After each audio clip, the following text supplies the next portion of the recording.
Bien, vamos a dar comienzo al seminario correspondiente a la disciplina Anatomía del área El Ser y su medio.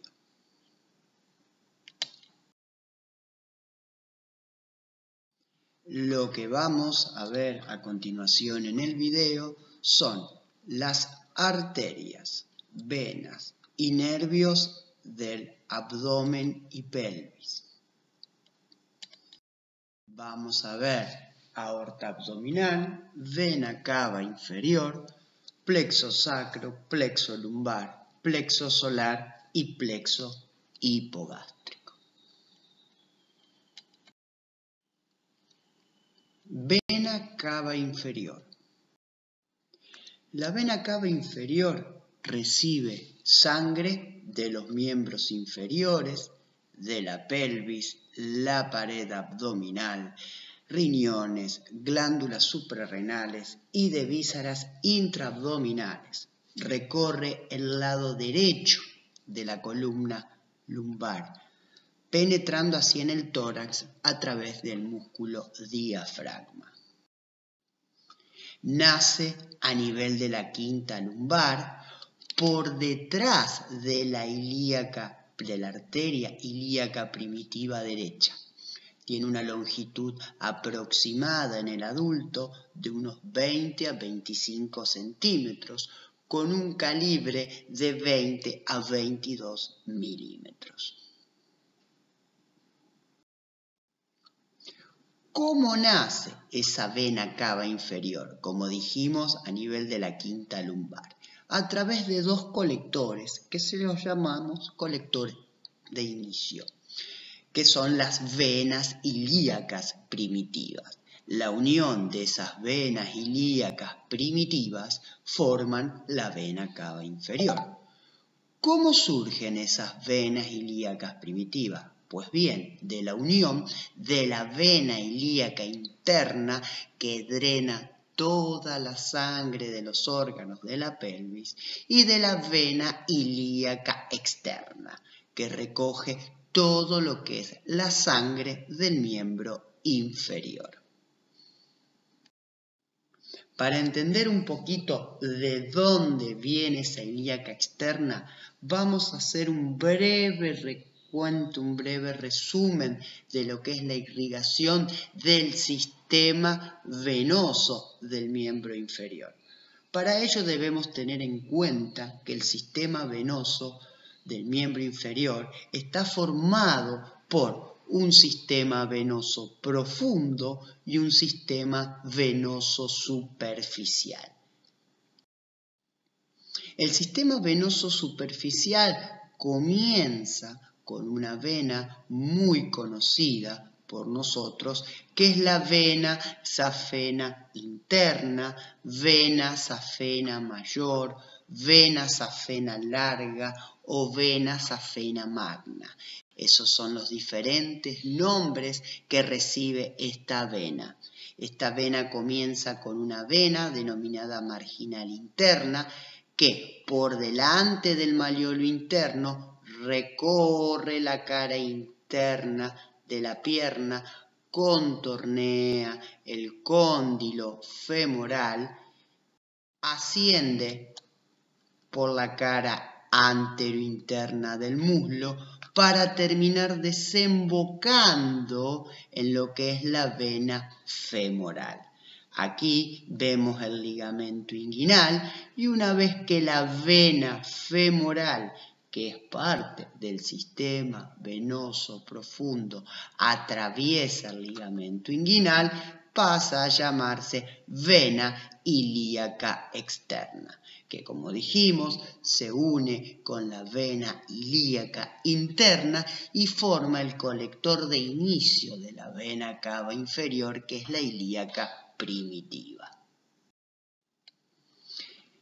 También tenemos otra vena que pertenece al sistema venoso superficial del miembro inferior, que es la vena safena externa.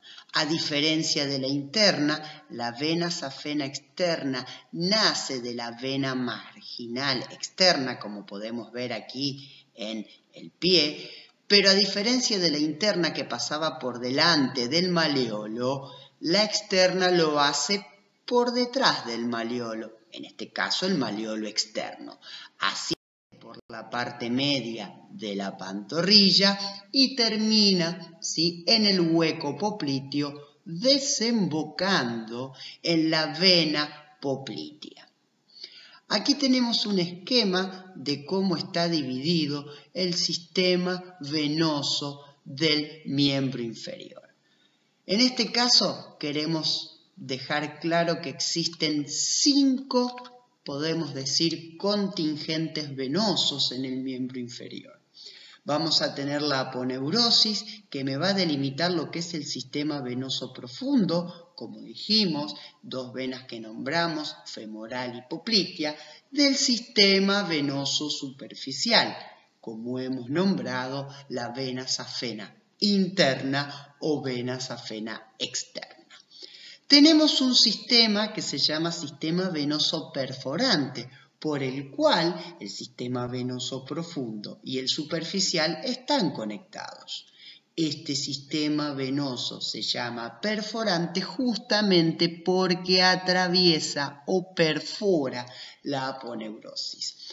Por debajo de la aponeurosis vamos a tener venas, por ejemplo, en el caso de las venas gemelares o soleares que se encuentran en el interior o perforando los diferentes músculos, lo llamamos sistema venoso muscular, y un sistema que a su vez comunica este sistema muscular con sistemas venosos perforantes o diferentes comunicaciones venosas por debajo de la aponeurosis, lo llamamos sistema venoso subaponeurótico. Quiero dejar claro que esto es simplemente una revisión anatómica del drenaje venoso del miembro inferior para entender cómo se forma la vena cava inferior. Para entender un poquito de dónde viene esa vena ilíaca externa, de dónde viene esa vena ilíaca interna, cómo forman la vena ilíaca común, que a su vez, con la vena ilíaca común del lado contralateral, a nivel de la quinta lumbar, va a dar origen a la vena cava inferior. En su trayecto ascendente, la vena cava inferior va a recibir diferentes afluentes. Los importantes o los que va a recibir son los lumbares, afluentes renales, suprarrenales, testiculares en el hombre, ováricos en la mujer, suprahepáticas y frénicas inferiores. Las venas lumbares son 2. Ascienden a los lados de la columna lumbar y se comunican entre sí por diferentes anastomosis verticales. Las venas renales, ¿sí?, se encuentran formadas por 3 o 4 ramas venosas que salen del riñón. Recordemos que allí tenemos un reparo anatómico importante, es decir, hemos visto cuando cursamos nutrición la pinza aórtico-mesentérica, donde la arteria mesentérica superior cruzaba por encima de la vena renal izquierda. Como vemos en este caso, la vena renal izquierda es más larga que la derecha, obviamente, ya que la vena cava está hacia la derecha, por ende, para llegar al riñón izquierdo, la vena debe hacer un recorrido, es decir, para que la vena llegue a la vena cava, la vena renal izquierda debe hacer un recorrido, ¿sí?, más largo que la del lado derecho. Bien. Las suprarrenales, que nacen del surco anterior de la glándula suprarrenal, desembocando obviamente en la vena cava inferior. Las venas suprahepáticas son 2, derecha e izquierda, desembocan en la vena cava haciéndolo por debajo del diafragma, Bien, nacen el hígado, conducen hacia la vena cava inferior toda la sangre que le llega de la arteria hepática y de la vena porta. Y las frénicas inferiores son 2, bien, para cada arteria diafragmática inferior y recorren el mismo trayecto que dichas arterias. Vamos a hablar ahora de aorta abdominal. La aorta abdominal va a tener ramos parietales y viscerales. Recordemos que la aorta abdominal se denomina abdominal una vez que atraviesa el orificio aórtico del diafragma. Es continuación de la aorta torácica o aorta torácica descendente. Vamos a tener ramas que son parietales, como las frénicas inferiores, las lumbares y la sacramedia, y ramos viscerales, que muchos de ellos ya lo hemos visto, como el tronco celíaco, mesentérica superior e inferior, cuando vimos irrigación de aparato digestivo, las suprarrenales, las arterias testiculares y ováricas. La aorta abdominal va a finalizar a la altura de la vértebra lumbar número 4, bifurcándose en sus dos ramas terminales, que son las arterias ilíacas comunes. Lo hace aproximadamente con un grado de angulación de 60 a 70 grados. Como dijimos, las ramas terminales de la aorta, tenemos la arteria ilíaca común con una longitud aproximada de 6 centímetros y un calibre de 12 a 15 milímetros. Dichas arterias van a terminar dando ramas, una hacia la pelvis, que es la arteria ilíaca interna o arteria hipogástrica, y otra arteria que va a dirigirse al miembro inferior, que es la arteria ilíaca externa. Bien, a nivel de la carilla articular del sacro, como podemos ver aquí, va a dar las dos ramas que son la arteria ilíaca interna y la arteria ilíaca externa. ¿Qué relaciones presenta a ese nivel, a nivel de la bifurcación? Tenemos el promontorio por debajo, por detrás el cuerpo de la L4 y de la L5, ¿sí? Hacia arriba la porción horizontal del duodeno, bien, y por delante el peritoneo parietal posterior, como estructuras, como relaciones a nivel de la bifurcación de la arteria aorta abdominal. Vamos a repasar lo que hemos visto ya en el área sexualidad, que son las arterias, las ramas terminales de la arteria ilíaca interna o hipogástrica.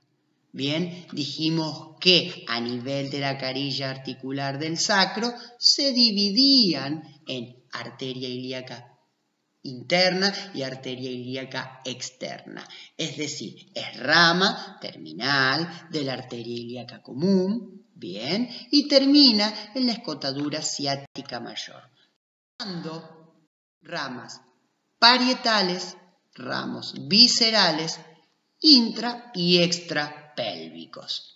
Bien, como ramos parietales tenemos ilíaca iliolumbar, sacralateral, parietales intra y extrapélvicos, obturatriz glútea, pudenda interna, y los ramos viscerales de la arteria ilíaca interna o hipogástrica, que son la umbilical, la vesical inferior, la vesículo diferencial, prostática, uterina, vaginal y hemorroidal media. Todas estas ya las hemos visto en el área sexualidad. Vamos a ver ahora linfáticos, porque vamos a ver o vamos a estudiar un tronco colector que es el conducto torácico. Para entender un poquito los linfáticos nos vamos a dirigir hacia el miembro inferior, a unos linfáticos inguinales, donde tenemos superficiales y profundos. Los ganglios inguinales superficiales los vamos a dividir en 4 cuadrantes. Un cuadrante superoexterno, superointerno, inferoexterno e inferointerno. En estos cuadrantes vamos a tener ganglios inguinales superficiales que van a referir o van a recibir el flujo linfático de las diferentes zonas, como vemos a nivel genital, a nivel pelviano, a nivel glúteo y a nivel del miembro inferior. Esas corrientes linfáticas superficiales se van a dirigir a los ganglios profundos a nivel del infundíbulo crural. El más conocido es el ganglio de Cloquet. De allí van a drenar a los linfáticos de la pelvis. Estos linfáticos los vamos a tener situados a lo largo de los grandes brazos. Vamos a tener a los lados de la ilíaca externa, de la ilíaca externa a la ilíaca interna. De allí van a dirigir a los ganglios ilíacos primitivos, luego a los ganglios de la bifurcación, para terminar en los ganglios lumboaórticos. De allí van a nacer 2 troncos lumbares, bien, que van a formar, en algunos casos, una pequeña cisterna llamada cisterna de Beckett. En algunos casos no se forma esa cisterna, para dar origen al conducto torácico. Recuerden que el conducto torácico asciende, atraviesa el orificio aórtico del diafragma junto con la aorta, bien, con la arteria aorta, terminando en el confluente yúgulo-subclavio izquierdo. Recordemos, cabe aclarar que esto es una vista posterior. Fíjense que vemos la aorta y el conducto yúgulo-subclavio del lado izquierdo. Aquí lo estamos viendo, la desembocadura desde atrás. Cabe recordar que este conducto básicamente tiene un calibre entre 2 a 4 milímetros y transporta un caudal de linfa de aproximadamente entre 4 a 10 milímetros hora. Del lado derecho existe un gran colector linfático o una vena linfática conocida como Gran Vena Linfática de Álvaro Rodríguez y Sousa Pereira. Recordar entonces que este conducto que nace de los troncos lumbares, bien, termina en el confluente yúgulo-subclavio izquierdo. Vamos a hablar de plexo lumbar. Como plexo nace por ramas, en este caso son las ramas anteriores de los 4 primeros nervios lumbares, que a su vez reciben una rama del nervio torácico número. Como podemos ver en esta imagen, las 4 ramas anteriores de los nervios lumbares recibiendo la torácica número 2. ¿Qué ramas va a dar el plexo lumbar? Va a dar ramos colaterales y ramos terminales. Recordemos que los terminales son el nervio obturador y el nervio crural o nervio femoral. Esto es muy importante a la hora de entender muchas veces la sintomatología de un paciente que presenta una cruralgia con un paciente que presenta una ciatalgia. Y tenemos que ver también, correlacionar luego la clínica. Muchas veces los pacientes refieren en la consulta pinzamientos y a diferentes alturas de vértebras, ya sea torácicas o lumbares, y ahí tenemos que tener y correlacionar la anatomía con la clínica. Por eso es importante entender esta formación de los plexos y qué ramos da cada plexo. Por ejemplo, un paciente con una cruralgia, bien, va a tener un dolor básicamente en la región anterior del muslo, limitado hasta la articulación de la rodilla. Mientras que un paciente con una ciatalgia generalmente va a referir dolor a nivel glúteo, cara posterior de muslo, de pierna y refiriendo muchas veces dolores hasta en el pie, hasta en el dedo gordo del pie. Entonces, es importante muchas veces reconocer y entender la anatomía, entender la formación de los plexos para luego relacionarlo con la clínica. Entonces, las ramas colaterales del plexo lumbar son los nervios abdominogenitales mayores y menores, el femorocutáneo y el genitocrural, que básicamente van a estar encargados de la inervación sensitiva a nivel de genitales, mientras que las ramas terminales vamos a tener inervación motora e inervación sensitiva a través del nervio obturador y el nervio crural. El nervio obturador, bien, se forma, dijimos, de las raíces nerviosas de L2, L3 y L4. Va a dar colaterales para el músculo obturador externo y un ramo articular para la articulación de la cadera. Bien, así a su vez va a dar ramas terminales, ¿sí?, a través de un tronco anterior que va a dar para el aductor largo, para el aductor corto, ¿sí?, para el recto interno y una rama cutánea para la inervación sensitiva de la cara interna del muslo. El nervio femoral o nervio crural es un nervio que cabalga sobre el músculo psoas ilíaco. Va a dar una rama para dicho músculo, para el psoas ilíaco. Fíjense algo importante a tener en cuenta. Bien, la vena por dentro, la arteria por fuera y el nervio por fuera de la arteria. Es decir, es vena, arteria y nervio femoral. A nivel del arcade inguinal, a nivel inguinal, vamos a tener la vena, la arteria y el nervio femoral o nervio crural. El nervio femoral va a dar ramas terminales profundas, dijimos, para el nervio del cuádriceps, una rama para el psoas ilíaco y va a dar un nervio sensitivo que acompaña a esa vena que nosotros hablamos al principio del sistema venoso superficial, que es el nervio safeno. Mucho cuidado con este nervio a la hora de realizar cirugías de safena, por ejemplo, bien, es decir, este nervio está íntimamente relacionado con el trayecto de la vena safena interna.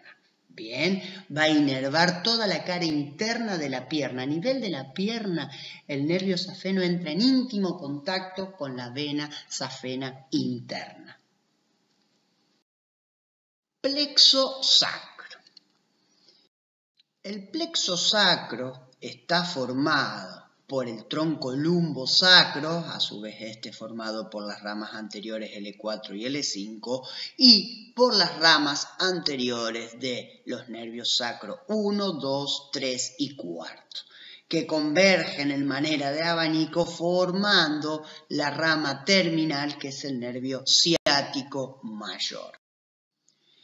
El plexo sacro, al igual que el plexo lumbar, presenta ramas colaterales y ramas terminales. Las ramas colaterales a su vez se dividen en posteriores, anteriores y viscerales.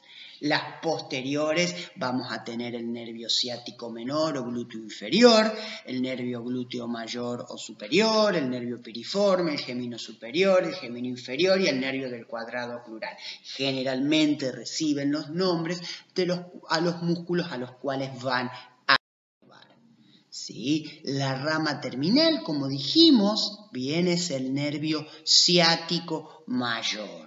Bien, como vemos aquí, este nervio muy importante, ¿sí?, que sale por debajo del músculo piriforme, recorre la región posterior del muslo entre las masas de lo que es el bíceps femoral, semitendinoso, semimembranoso y aductor mayor.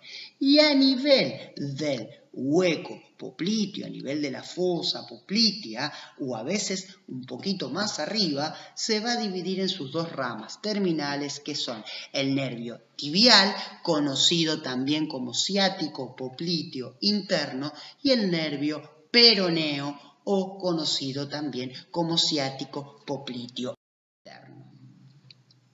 Dijimos que las ramas colaterales del nervio ciático mayor vamos a tener ramas para el bíceps, para el semitendinoso, para el semimembranoso y para el aductor mayor. Bien, a lo largo de su recorrido.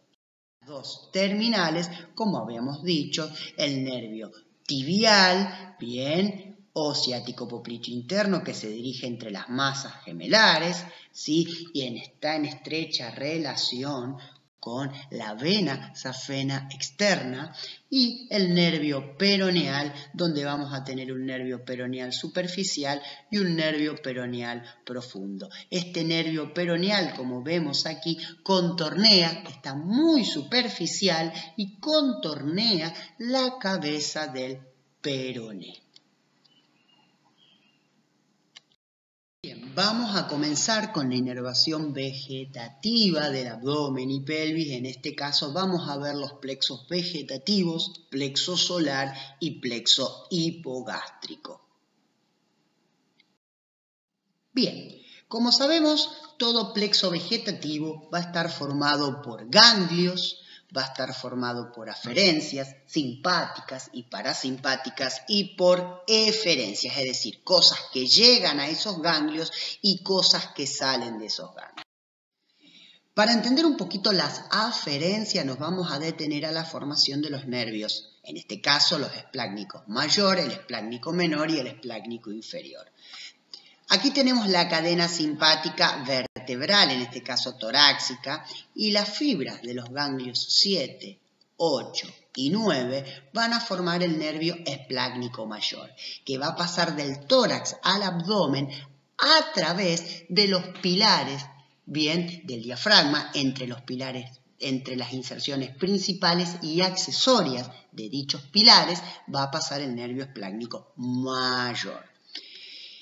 El nervio esplácnico menor, que nace de las raíces de los ganglios simpáticos 10 y 11, bien, va a atravesar el abdomen por el orificio que se encuentra entre el pilar y el arco del psoas.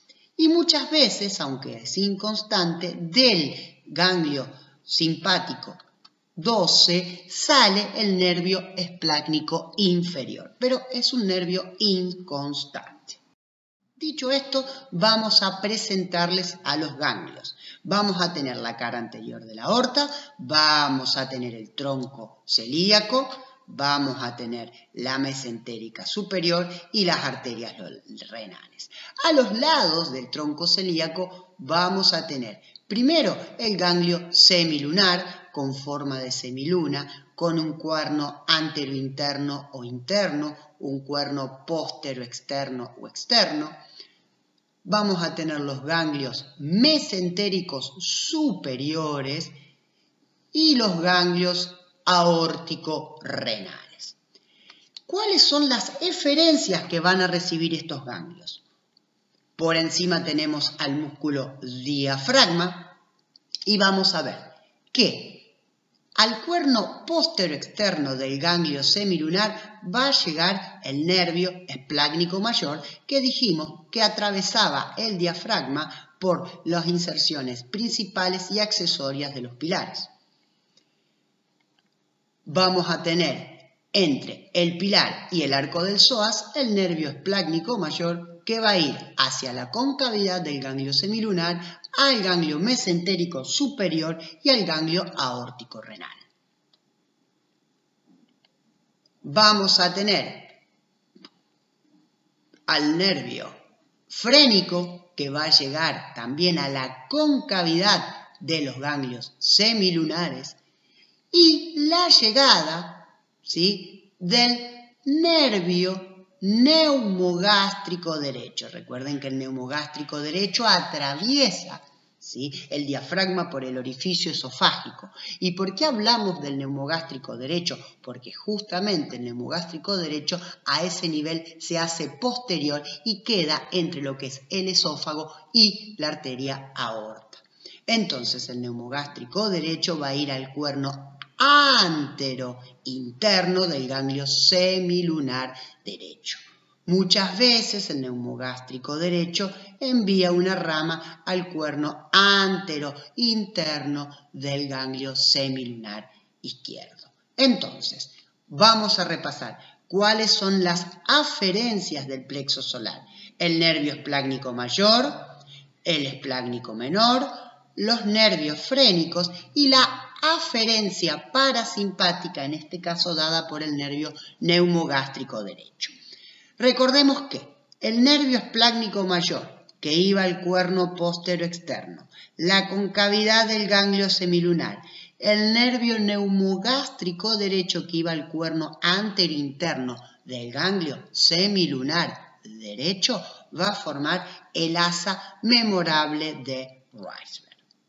Es un dato que mencionamos. ¿Cuáles son, entonces, resumiendo, las aferencias simpáticas? Dijimos los nervios esplácnicos mayor, el esplácnico menor, y me olvidaba, el inferior, cuando terminan los ganglios aórtico-renales. Bien, y las aferencias parasimpáticas, el tronco vagal del neumogástrico derecho. Los ganglios, dijimos, los semilunares, mesentéricos superiores y aórtico-renales. ¿Cuáles son las eferencias? Las eferencias son tantas eferencias como ramas de la arteria aorta existan. Es decir, va a haber un plexo frénico inferior, un plexo celíaco con las ramas del tronco celíaco, un plexo hepático, un plexo esplénico, un plexo gástrico, un plexo mesentérico superior, un plexo renal, un plexo genital y un plexo mesentérico inferior. Recordemos, vamos a tener tantas eferencias como ramas de la aorta abdominal. Esto es en cuanto a plexo solar. Siguiendo con la inervación vegetativa, vamos ahora a hablar de plexo hipogástrico. Dijimos, este plexo hipogástrico encontramos uno a la derecha y otro del lado izquierdo. Está en relación con la vaina vascular de la arteria hipogástrica. Bien, a ambos lados de la ampolla rectal. ¿Sí? Es una lámina nerviosa irregular orientada en sentido antero-posterior y se encuentra por encima del músculo elevador del ano a los lados de las vísceras pelvianas. Como dijimos, todo plexo vegetativo va a estar formado por ganglios. Va a estar formado, en este caso el ganglio se llama ganglio de Lee o ganglio de Lee-Frankenhauser. Ese ganglio de Lee dijimos que se encuentra en la cara anterior, sobre la cara anterior de la arteria ilíaca interna o hipogástrica. Es un ganglio estrellado, plexiforme, envuelto en una vaina vascular. Aferencias simpáticas y parasimpáticas y eferencias. Así es como se conforma, dijimos, un plexo vegetal. Bien, ¿qué le va a llegar a ese ganglio de Lee? El ganglio de Lee, que como dijimos, se encuentra en la cara anterior de la arteria ilíaca interna o hipogástrica, ¿sí? Envuelto en esa vaina vascular, este ganglio de forma estrellada. Le van a llegar aferencias simpáticas y parasimpáticas. Del plexo intermesentérico, que es una eferencia del plexo solar, bien, van a partir fibras que, junto con fibras de la cadena simpática lumbar, van a constituir el nervio esplácnico pélvico. Es decir, los nervios esplácnicos pélvicos se forman por la fusión de fibras de la cadena simpática lumbar y fibras provenientes del plexo intermesentérico. Estas fibras se unen, estos nervios esplácnicos pélvicos, derechos e izquierdos, se unen formando un nervio que se denomina nervio presacro, el cual se va a dividir en la primera aferencia del ganglio de Lee, que es el nervio hipogástrico. La segunda aferencia que va a recibir este ganglio de Lee van a ser fibras de la cadena simpática sacra. Y como aferencia parasimpática vamos a tener fibras de la cadena parasimpática sacra que van a conformar los nervios erectores de Edgar. Es decir, que las aferencias simpáticas y parasimpáticas del ganglio de Lee son el nervio hipogástrico, fibras de la cadena simpática sacra y fibras de la cadena parasimpática sacra, que en este caso son los nervios erectores de Edgar. Bien, ¿y cuáles son las eferencias? Al igual que en el plexo solar, que dijimos que las eferencias van a ser tantas como ramas de la aorta abdominal, en este caso las eferencias van a ser tantas como lo den la arteria ilíaca interna o hipogástrica. ¿Recuerdan todas las ramas que daba la arteria ilíaca interna o hipogástrica? Entonces aquí vamos a tener la misma cantidad de plexos. Vamos a tener un plexo vesical, un plexo pudendo interno, un plexo vesículo diferencial, un plexo prostático, un plexo uterino, un plexo genital. Es decir, tantas ramas, tantas eferencias nerviosas como ramas de la arteria ilíaca interna o hipogástrica. Dicho esto, hemos culminado con esta clase teórica. Espero se haya entendido. Recuerden, son clases donde nosotros puntuamos o puntualizamos las cosas más importantes. Recuerden que la bibliografía anatómica es sagrada. Saludos y buenos días.